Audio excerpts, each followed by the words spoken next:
যারা আমাকে লাইক বা শেয়ার করছে তাদেরও ধন্যবাদ, যারা করেনি তাদেরও ধন্যবাদ। যাই হোক, আমি ছোট্ট করে আবার আমি একটু গাইছি।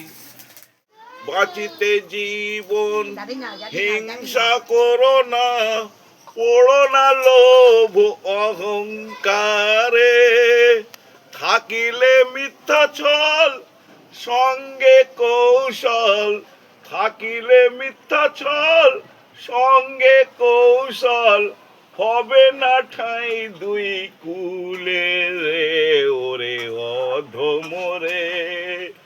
বকিস না তুই বারে বারে ওরে অধমরে, যাস না তুই বেশি দারে দারে। ধন্যবাদ। আমার লেখা ও কণ্ঠের মধ্যে কোনো ভুল ত্রুটি থাকলে ক্ষমা করবেন।